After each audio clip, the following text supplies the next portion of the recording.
नमस्कार मित्रों।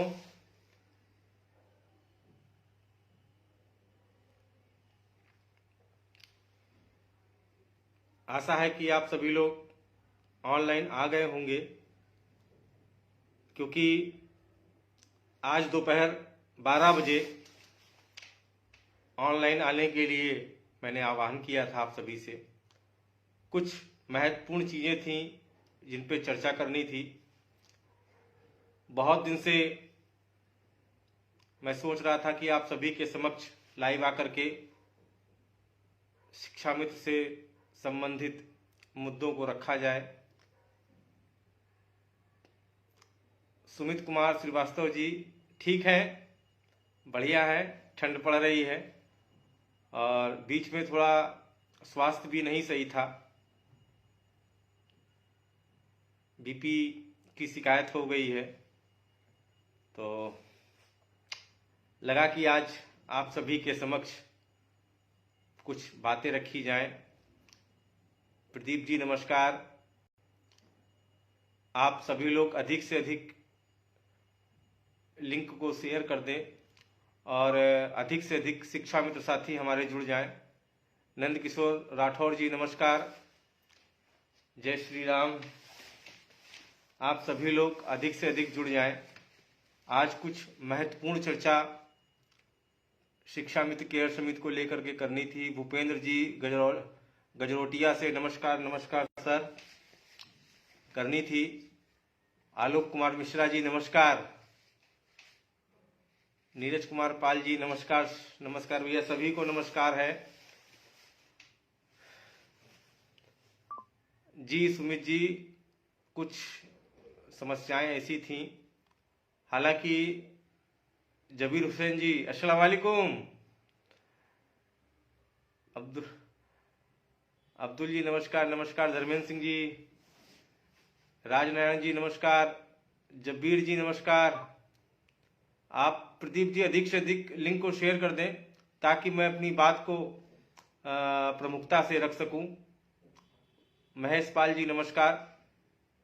क्योंकि बहुत दिन से केयर समिति को लेकर के लोगों में एक शांति सी आ गई थी। अर्जुन भारती जी नमस्कार सर। कोलकाता से घुमाए आप, तो इन्हीं सारी चीजों को लेकर के मैंने कहा कि एक कार्यक्रम रख लिया जाए। राम सेवक जी फिरोजाबाद से नमस्कार सर। शिक्षा मित्रों की, रीता त्यागी जी नमस्कार। शिक्षा मित्रों की जो दयनीय स्थिति है वर्तमान में, और आज भी वर्तमान में चल रही है, तमाम हमारे बड़े भाई विश्वनाथ कुशवाहा जी, शिव कुमार शुक्ला जी निरंतर इस प्रयास में गतिमान है कि सरकार से कोई सकारात्मक और एक ठोस रास्ता उत्तर प्रदेश के पीड़ित शिक्षा मित्रों के लिए निकल कर आए। उस दिशा में जो भी लोग सकारात्मक रूप से पैरवी कर रहे हैं, उन सभी को मेरा नमस्कार कि आप सभी लोग शिक्षा मित्र हित के लिए आगे आए और निरंतर प्रयासरत हैं। और मैं देख पा रहा हूं कि सोशल मीडिया के माध्यम से, वो चाहे सुशील कुमार यादव जी हों, मिश्रा जी हों, हरिनाम भाई हों, वर्मा जी हों, या जितने भी हमारे संगठन के जितेंद्र शाही जी हैं, विश्वनाथ कुशवाहा जी हैं, पांडे जी हैं, सभी लोग सकारात्मक रूप से लगे हैं। उद्देश्य सभी का केवल एक है कि शिक्षा मित्र का भला कैसे हो और कब हो, जिसको लेकर के माननीय मुख्यमंत्री जी से मिलने का प्रयास सभी लोगों के द्वारा किया जा रहा है। एक समन्वय स्थापित किया जा रहा है कि जो समय बचा है हम लोगों का, वो समय थोड़ा सा पटरी पे आ जाए और एक अच्छा समय बच्चों की पढ़ाई के लिए, उनकी विवाह के लिए, और तो कुछ मैं समझता नहीं हूँ, क्योंकि 40 प्लस लगभग सभी की उम्र हो गई है, तो सब यही चाह रहे हैं कि कुछ अच्छा हो जाए। मित्रों, नंद किशोर जी, ज्ञान चंद्र शुक्ला जी, जितेंद्र ठाकुर जी नमस्कार, महावीर जी नमस्कार, महीपाल सिंह नमस्कार। भैया सभी को नमस्कार है। आपने देखा कि शिक्षा मित्र केयर समिति की स्थापना 25 जुलाई 2022 को इसकी शुरुआत हुई थी। ऐसा इसलिए किया गया था कि 25 जुलाई 2017 को जब देश की सबसे बड़ी अदालत से फैसला आया तो उस फैसले के बाद उत्तर प्रदेश के 1.5 लाख से अधिक लोगों के परिवारों में मायूसी, निराशा और बहुत सारी चीजें देखने को मिली। तमाम हमारे साथी इस दुनिया को छोड़कर अलविदा हो गए। न जाने 2 दर्जन से अधिक लोगों ने फांसी लगाई, रोड एक्सीडेंट, तमाम सारे मानसिक अवसाद को लेकर के तमाम घटनाएं घटी। उस समय इन सारी मौतों को देख करके बड़ा मन विचलित होता था, और जो आज भी गतिमान है, ऐसा नहीं है कि रुक गई हैं, आज भी गतिमान है, जिसको लेकर के व्यक्तिगत संगठन के लोगों ने, हमने सबने पूरा प्रयास किया, लेकिन कहीं से कोई रिलीफ मृतक परिवारों को नहीं मिली। यहां तक कि वर्तमान में कार्यरत शिक्षा मित्रों को भी मेडिकल इंश्योरेंस जैसी कोई भी चीज सरकार के द्वारा प्रदत्त नहीं की गई, जो बहुत इंपॉर्टेंट और अहम थी उम्र के इस पड़ाव में आकर के। आदमी 15,000 रुपए से अपना परिवार, अपना पेट तो पाल लेगा, लेकिन अगर किसी बीमारी ने जकड़ लिया या एक्सीडेंट हो गया या कोई अचानक बीमारी परिवार के साथ, बच्चे के साथ, पत्नी के साथ आ गई, तो उस कंडीशन में जो भी हमारी जमा पूंजी है पिछले 5 साल 10 साल की, या परिवार में जो भी पैसा है, सोना है, वो एक बार में खत्म हो जाता है, नष्ट हो जाता है। उसके बाद आदमी पटरी पे नहीं चल पाता, गाड़ी पटरी पे नहीं चल पाती, क्योंकि उसकी जमा पूंजी लग चुकी होती है। तो ये बहुत बार प्रयास किया गया, बहुत बार कहा गया सरकार से कि सर आप हमें कोई भी इंश्योरेंस, आयुष्मान कार्ड है या ईपीएफ की तमाम स्कीमें, इस ईपीएफ की स्कीम है, आयुष्मान कार्ड है, ऐसी व्यवस्था से हमें जोड़ दिया जाए, लेकिन नहीं जोड़ा गया, जिसके अभाव में भी लोगों ने दम तोड़ा। कम से कम 30 दर्जन ऐसे केस हैं जिन लोगों ने धन के अभाव में अपनी जान दे दी। अब ये तो वही समझ सकता है जिसके परिवार में घटना घटी हो या लोगों को अपना मानता हो, वरना आपके जिले में, आपके अपने जिले में कोई भी जिला हो उत्तर प्रदेश का, वहां 10 लोग निगेटिव बात करेंगे, 10 पॉजिटिव बात करेंगे। लेकिन सच्चाई यही है कि जिसके परिवार में उसकी लाश आंगन में रखी हो, वही इस पीड़ा को समझ सकता है कि काश कुछ अच्छा होता, पैसे होते, हम अपने पिताजी को, माताजी को, अपने बच्चे को बचा पाते।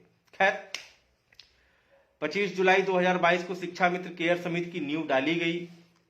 नींव डालने के उपरांत कुछ नियम भी बनाए गए और केयर समिति चली, लोग जुड़े।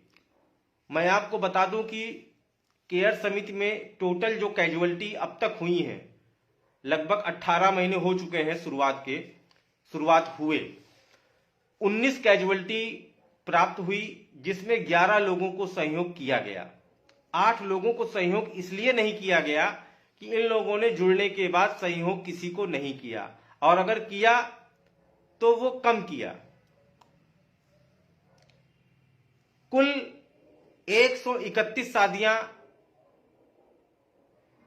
केयर समिति के माध्यम से बेटी के लिए जो स्कीम चलाई जा रही है, उसमें 131 लोगों का डाटा प्राप्त हुआ, जिसमें पात्र 92 लोग, 92 लोग जिसमें पात्र हुए, और 88 लोगों को सहयोग हो चुका है,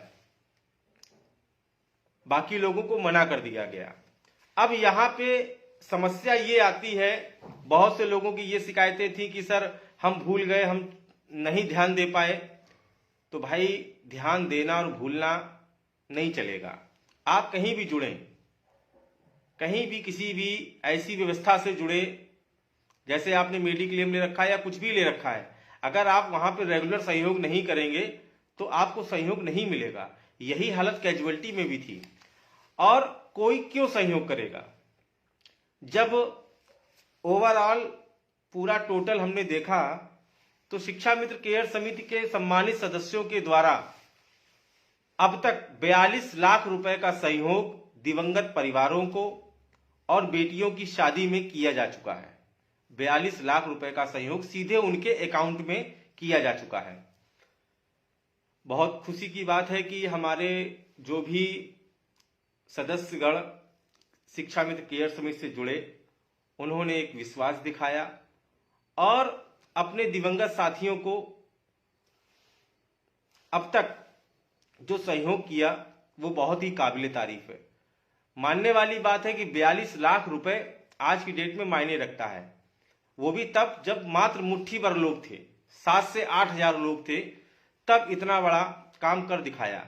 यहीं पे अगर कम से कम 60,000 70,000 शिक्षा मित्र साथी हमारे इस व्यवस्था से जुड़ जाएं तो सोचिए कि क्या रिजल्ट निकलेगा। लेकिन हमारे ही बीच में कुछ लोग ऐसे हैं कि जो अभी समझ नहीं पा रहे हैं, वो इधर उधर भाग रहे हैं। उनको मैं बताना चाहता हूं कि पहली चीज तो यह है कि इसमें केवल संविदा लोगों के लिए, कहने का मतलब यह है कि शिक्षा मित्रों के लिए ही ये व्यवस्था बनाई गई थी। और शुरू में जब ये स्कीम आई, केयर समिति आई, तो ये कहा गया था, ये मेरे द्वारा ही कहा गया था कि इसमें सभी संविदा कर्मियों को आगे चल करके रखा जाएगा। हालांकि उस समय हमारे सम्मानित अनुदेशक साथी हैं, आंगनवाड़ी बहनें हैं और भी तमाम लोग हैं, बिजली विभाग में कार्यरत संविदा कर्मी हैं, उन लोगों ने कहा था। तो मैंने कहा सर अभी थोड़ा सा एक इसको अभी विशेष तौर पे एक अभी देखा जा रहा है कि क्या इसका रिजल्ट मिलता है। आगे चल के हम इसमें परिवर्तन करेंगे और जितने भी संविदा कर्मी हैं उनको सभी को इस व्यवस्था के माध्यम से एक मंच पर लाने का काम करेंगे। तो खैर चलता रहा, लोग जुड़ते गए और आज 1.5 साल के अंदर हजारों लोगों के सुझाव आए। बहुत से लोगों ने फीडबैक दिया कि सर इसमें ये किया जाए, इसमें इस व्यवस्था को रखा जाए, ऐसे किया जाए। तो आज मुझे उचित समय लगा, तो कुछ चीजों को हटाया जा रहा है, कुछ चीजों को रखा जाएगा। अब जिस चीज को हटाया जा रहा है उसमें सबसे पहली चीज तो यह है कि 26 जनवरी 2024 के बाद 26 जनवरी 2024 की रात्रि 12 बजे तक जो शिक्षा मित्र साथी जुड़ेंगे उनके बेटियों की शादी के लिए स्कीम जैसे चलती आ रही है वैसे ही मिलेगी। लेकिन 26 जनवरी रात्रि 12 बजे के बाद, 26 जनवरी 2024 रात्रि 12 बजे के बाद जो शिक्षा मित्र साथी जुड़ेंगे उनको बेटियों की शादी में सहयोग नहीं मिलेगा। केवल और केवल कैजुअलिटी को ही रखा जाएगा, क्योंकि बेटियों की शादी को लेकर के बहुत सारे मंतव्य लोगों के थे, अलग अलग विचार थे, बहुत ज्यादा उनके ऊपर बर्डन ऐसा पड़ रहा था। हर महीने 10 अलर्ट जारी हो रहे थे। लोग कहीं ना कहीं इस बात को दिक्कत में थे कि एक 10,000 रुपए मिलने वाला मानदेय जो कि समय से नहीं मिल पा रहा है, जरा सा समय से भी नहीं मिल पा रहा है, उसको लेकर के बहुत ज्यादा असमंजस मामला था। टाइम से नहीं मिल पा रहा है, जिसको लेकर के ये हुआ कि सर शादी की व्यवस्था शुल्क को थोड़ा सा खत्म किया जाए। तमाम लोगों के विचार अपने अलग अलग थे। तो ओवरऑल ये फीडबैक निकल के आया कि कहीं ना कहीं शादी का जो ये 20 रुपए का सहयोग शुल्क है इसमें लोग कट रहे हैं। आप विश्वास नहीं मानेंगे, 8,000 में से मात्र 1,000-2,000 लोग ही शादी का सहयोग कर रहे हैं। क्यों? क्योंकि बर्डन ज्यादा है। तो अब आप समझ लीजिए कि 26 जनवरी 2024 के बाद जो शिक्षा मित्र साथी जुड़ेंगे उनको शादी का सहयोग नहीं देना है और ना मिलेगा। उन्हें केवल कैजुअलिटी में ही सहयोग करना है। और 26 जनवरी 2024 के पहले जो साथी जुड़ चुके हैं और जो जुड़ेंगे, जो जुड़ चुके हैं, जो जुड़ेंगे, उनको बराबर उसी प्रकार से लाभ मिलेगा जैसे मिलता चला आ रहा है, कैजुअलिटी में भी और बेटी की शादी में भी। यानी बेटी की शादी वाली स्कीम 26 जनवरी 2024 तक है। उसके बाद जो लोग जुड़ेंगे उनको नहीं मिलेगा। 26 जनवरी 2024 तक जो लोग जुड़ चुके हैं वो पूर्व की भांति पूरा लाभ बेटी की शादी वाला मिलेगा, पहली चीज। दूसरी बात यह है कि आज दिनांक से 26 जनवरी 2024 तक शिक्षा मित्र केयर समिति में जुड़ने पर किसी भी प्रकार का कोई भी व्यवस्था शुल्क नहीं लिया जाएगा। व्यवस्था शुल्क निःशुल्क कर दिया गया है। आप सभी लोग शिक्षा मित्र केयर समिति से जुड़ें और समस्त संविदा कर्मियों को भी इसमें रखने का सुझाव दिया गया है। जो हमारे अनुदेशक साथीगण हैं, उनके जो शीर्ष नेतृत्व है, जो आंगनवाड़ी के शीर्ष नेतृत्व है, उनसे बात चल रही है। उन्होंने कहा है कि सर संविदा कर्मियों का एक अपना अलग स्थान रहे, एक अलग अपनी मजबूती रहे, क्योंकि हम लोगों ने ये देखा है, बहुत करीब से देखा है कि जब भी हमारे ऊपर विपत्ति आई है तो हमारे स्कूल के स्टाफ ने तो सहयोग किया है, लेकिन और अगर देखा जाए तो सपोर्ट नहीं मिला है। वो चाहे धरना प्रदर्शन में हो या किसी एक दिवसीय आंदोलन में हो या तमाम प्रकार के ऐसे आंदोलन हुए जिसमें सपोर्ट नहीं मिला है। तो कहीं ना कहीं उनके द्वारा ये पीड़ा है कि संविदा कर्मियों का एक मंच हो, एक स्थान हो। मुझे नहीं पता कि कौन क्या कर रहा है, कैसे कर रहा है, लेकिन जो ये बर्डन पड़ रहा था, इस बर्डन को कम करने के लिए शादी का जो सहयोग था उसको 26 जनवरी 2024 से बंद कर दिया जाएगा। उसके पहले जो लोग जुड़ जाएंगे उन सभी को यथावत मिलता रहेगा। उसके बाद जो एक चीज और है कि अभी हमने लॉकिंग पीरियड 45 दिन का रखा था, अब इस लॉकिंग पीरियड को घटा करके 30 दिन का कर दिया गया है। 30 दिन, क्योंकि बहुत से लोगों का सुझाव था कि सर इस लॉकिंग पीरियड को कम किया जाए, तो हमने कहा ठीक है, 30 दिन कर दिया गया है लॉकिंग पीरियड। और देखिए ये कोई अली साहब है, लिख रहे हैं कि व्यवस्था शुल्क गलत रखा गया था। सर अगर व्यवस्था शुल्क नहीं होगा तो आप किसी भी व्यवस्था को नहीं चला सकते हैं, किसी व्यवस्था को नहीं चला सकते हैं। और हम लोग क्या, कोई भी व्यवस्था को नहीं चला सकता है। आप तमाम एग्जाम्पल उदाहरण देखिए सर, आप अगर बैंक में या कोई भी काम करते हैं तो बैंक भी एक चार्ज लेती है आपसे। कहने का मतलब यह है कि किसी व्यवस्था शुल्क के बिना आप कोई भी काम नहीं चला सकते हैं। सारा ऑनलाइन है, वेबसाइट है, बहुत सारी चीजें होती हैं सर, बिना आप नहीं चला सकते हैं।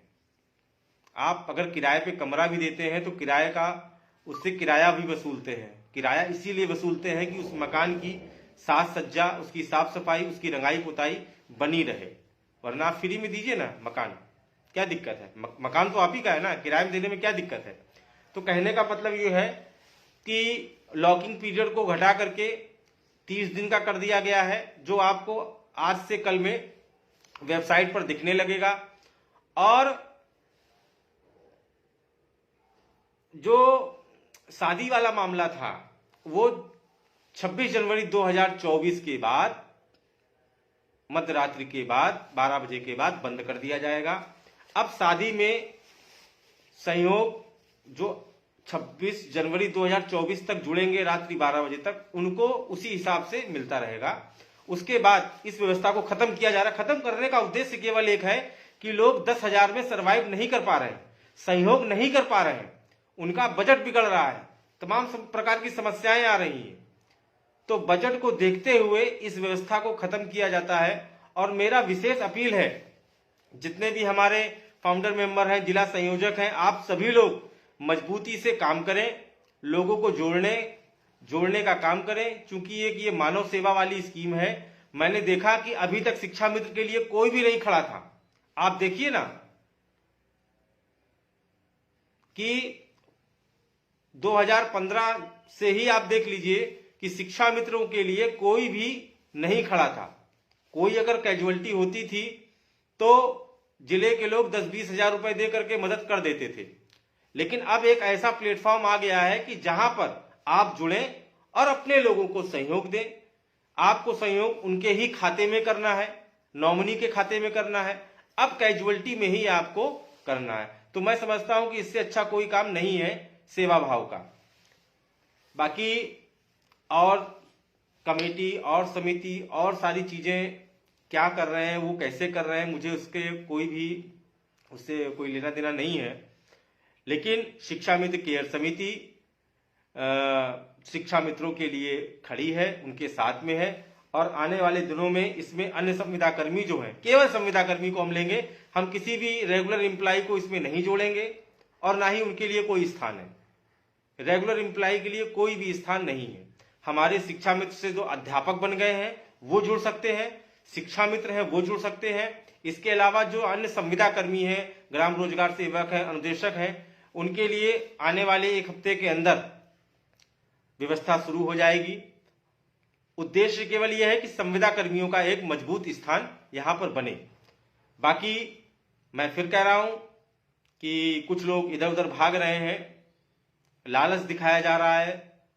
अच्छी बात है, जब आदमी 20 रुपए का सहयोग और सपोर्ट यहां करने में दिक्कत हो रही है तो वहां पे एक महीने में 40 सहयोग कैसे होंगे, ये आप सब लोग सोच सकते हैं, समझ सकते हैं। मुझे किसी पे कोई टीका टिप्पणी नहीं करनी है। हम कछुए की चाल से चल रहे हैं, चलते रहेंगे। प्रचार प्रसार आपका काम है, आपका काम है जोड़ना। जो लोग जुड़ चुके हैं वो लोग दूसरे लोगों को मोटिवेट करें और विषम परिस्थितियों में यहां से मदद के भागीदार बने। और मेरा आप सभी से अपील है कि जुड़ना ही मात्र एक विकल्प नहीं है, जुड़कर अपने लोगों को सहयोग भी करना है। इस मानसिकता और इस सोच के साथ में आप सभी लोग जुड़ें। नहीं गुप्ता जी, केयर समिति चलती रहेगी, ऐसा नहीं है। अगर निगेटिव थिंकिंग के लोग हैं तो उसके लिए कोई कुछ नहीं कह सकता है। समिति चलेगी, इसमें और लोगों को आने वाले हफ्ते में जोड़ा जाएगा, उनके बीच प्रचार प्रसार किया जाएगा। और बाकी जिसकी इच्छा है, तमाम विचारधारा के लोग हैं, कोई सहमत है, कोई असहमत है, कोई कमी निकालेगा, कोई उसमें कमी निकालेगा, ये तो व्यक्ति का काम है, कोई दिक्कत नहीं है। तो इन सारी बातों को लेकर के ईश्वर से प्रार्थना है, भगवान श्री राम से प्रार्थना है, ऊपर वाले से प्रार्थना है कि शिक्षा मित्रों का कल्याण हो। हमारे जितने भी संविदा कर्मी हैं, अनुदेशक भाई हैं, आंगनवाड़ी हैं, सभी का समय बदले, ईश्वर ऐसी सोच प्रदान करे हमारे मंत्रियों को, हमारे विधायकों को। और माननीय मुख्यमंत्री जी से करबद्ध निवेदन है आज फेसबुक लाइव के माध्यम से कि महाराज जी, उत्तर प्रदेश के संविदा कर्मियों को बचा लीजिए। वो एक ऐसे मोड़ पर खड़े हैं उम्र के पड़ाव के कि जहां पर समझ में नहीं आ रहा है कि क्या किया जाए। तो माननीय मुख्यमंत्री जी से करबद्ध निवेदन है, प्रधानमंत्री जी से करबद्ध निवेदन है कि उत्तर प्रदेश के समस्त संविदा कर्मियों को, शिक्षा मित्रों को, अनुदेशकों को एक ऐसी व्यवस्था देने का काम करें कि जिससे उनके परिवार का भरण पोषण, उनका कल्याण आराम से चल सके। और 60 साल तक सबको नौकरी करना भी है, तो इसमें कोई शक नहीं है।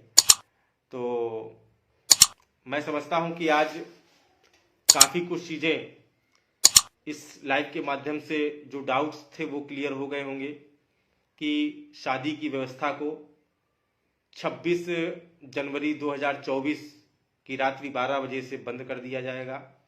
क्योंकि बहुत से लोगों के सुझाव आए हैं कि शादी में सहयोग सर दिक्कत हो रही है, बजट बिगड़ रहा है, मानदेय समय से नहीं मिलता है, 2-2 महीने हो जाते हैं तब बजट आता है, तो इसको जो है बंद किया जाए। तो कैजुअलिटी का जो नियम है, जो सारी चीजें हैं, वो वैसे ही चलता रहेगा।